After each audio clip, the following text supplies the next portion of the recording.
नमस्कार दोस्तों, आपका मिशन जिंदगी यूट्यूब चैनल पे स्वागत है। दोस्तों, आज की वीडियो में हम स्वामी विवेकानंद के विचारों के साथ अकेले में रहने वाले लोगों की 7 खूबियों के बारे में जानेंगे।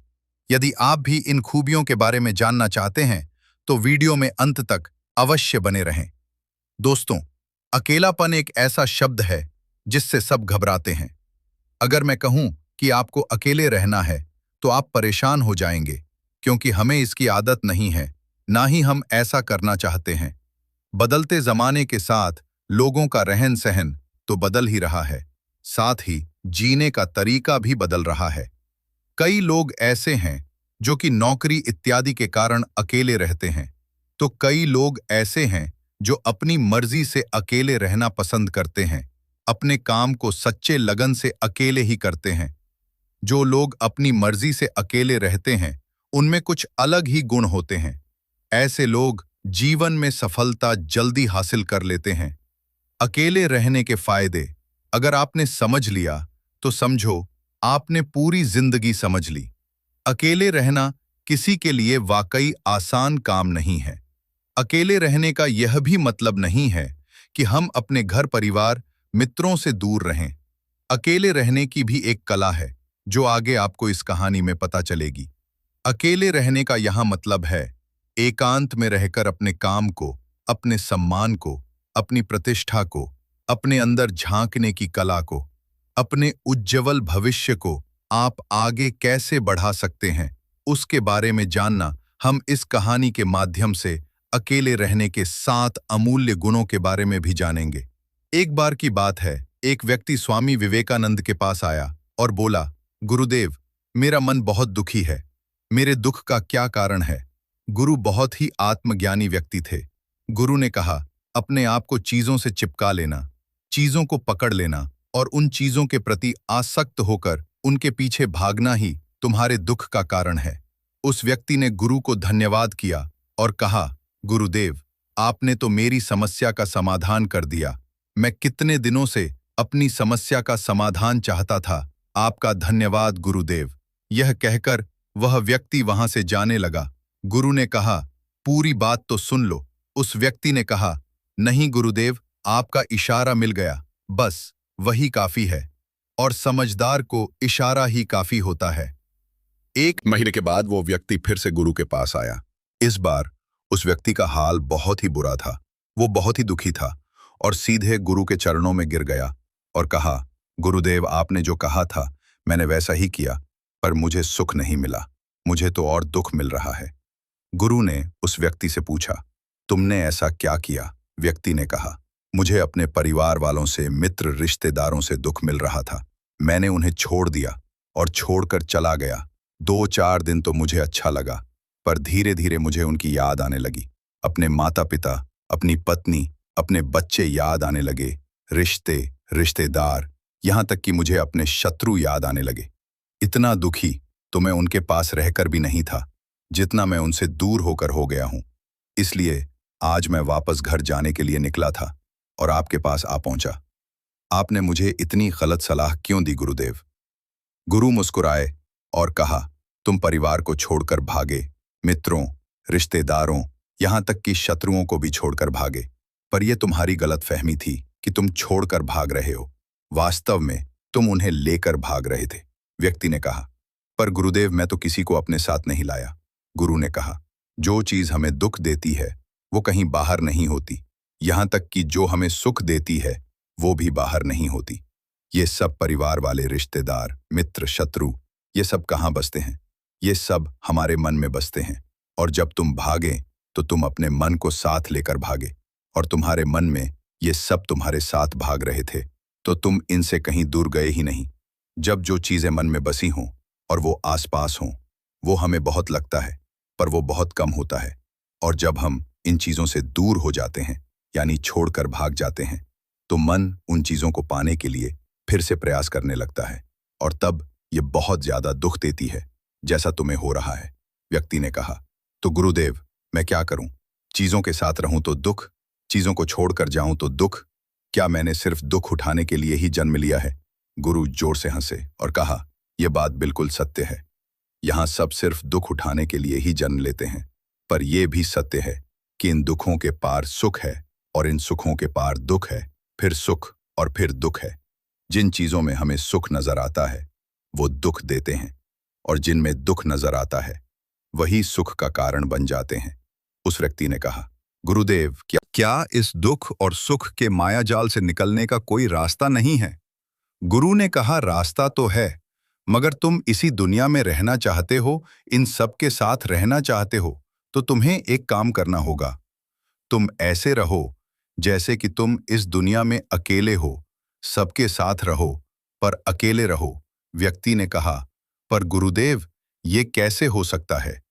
गुरु उस व्यक्ति को एक जगह ले गए जहां एक मेला लगा हुआ था। वहां बहुत भीड़ थी।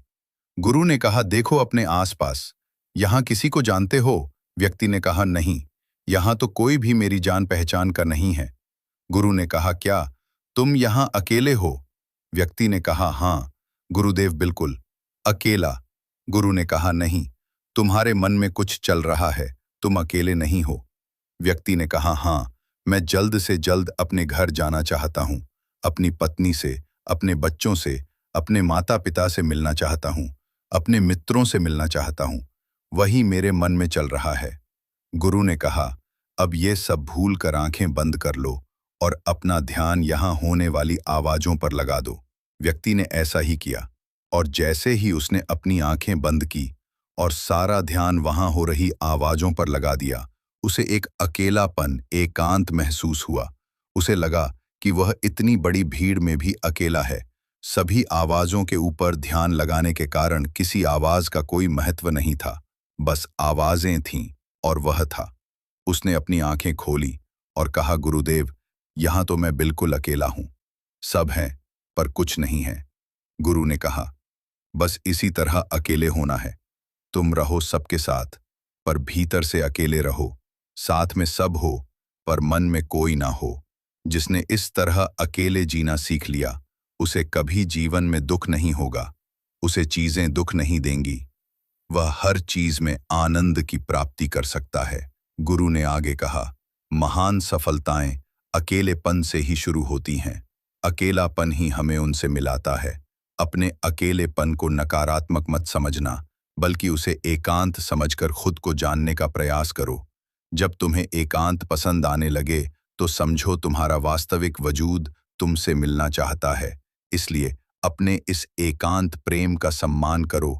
गुरु आगे बोले, अब मैं तुम्हें ऐसी 7 खूबियों के बारे में बताता हूं जो अकेले रहने वाले लोगों में पाई जाती हैं और उन्हें दूसरों से अलग बेहतर बनाती हैं। गुरु ने कहा, पहली खूबी जो एकांत में रहने वाले लोगों में पाई जाती है वह है खुद के प्रति जागरूक होना। ऐसे लोग दूसरों की तुलना में खुद के प्रति ज्यादा जागरूक होते हैं।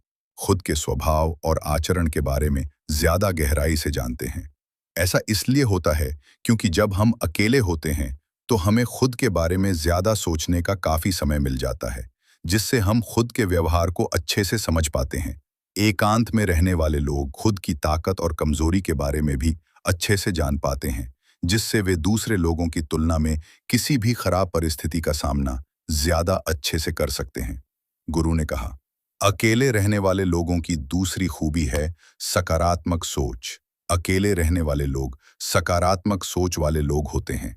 जब बहुत से लोग हमारे साथ होते हैं तो वहां एक दूसरे से तुलना, जलन, घमंड, लालच जैसे विचार अपने आप ही मन में आने लगते हैं। फिर इंसान इन विचारों के वश में आकर उल्टे सीधे काम करने लगता है। हालांकि ऐसा नहीं है कि एकांत में रहने वाले लोगों में यह विचार नहीं आते, लेकिन क्योंकि वह अकेले हैं इसलिए दूसरों से तुलना, जलन, घमंड जैसे विचार उनके मन में दूसरों की तुलना में थोड़ा कम आते हैं।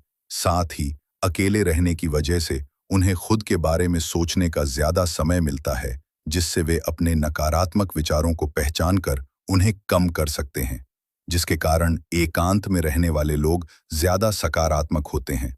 अकेले रहने वाले लोगों की तीसरी खासियत है अनुशासन और आत्मनिर्भरता। अकेले रहने वाले लोग ज्यादा अनुशासित और आत्मनिर्भर होते हैं, क्योंकि अकेले रहने वाले लोगों को अपने ज्यादातर काम खुद से ही करने पड़ते हैं। इसलिए यह दूसरों की तुलना में ज्यादा आत्मनिर्भर होते हैं। साथ ही ऐसे लोगों को दूसरे का काम पसंद नहीं आता है। यह अपना काम खुद ही करने पर भरोसा करते हैं। साथ ही ये लोग कोशिश भी करते हैं कि दूसरों से कम सहायता लेनी पड़े। पर ऐसे लोग आत्मनिर्भर और अपने काम को लेकर स्पष्ट होते हैं। ऐसे लोग अनुशासित भी होते हैं। यह लोग अपने समय की कद्र करते हैं और दूसरों का भी समय बर्बाद नहीं करते। अकेले होने की वजह से ऐसे लोग एक निश्चित दिनचर्या का पालन भी करते हैं, जिससे यह लोग ज्यादा व्यवस्थित होते हैं।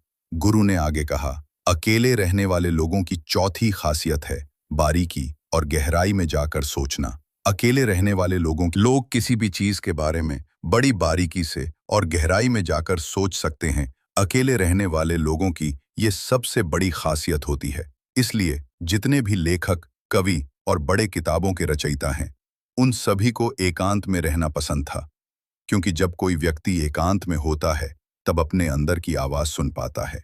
जितने भी बड़े आविष्कार हुए हैं, शुरुआत एकांत में ही हुई थी, क्योंकि एकांत में रहकर ही किसी भी चीज के बारे में बड़ी बारीकी से सोचा और समझा जा सकता है।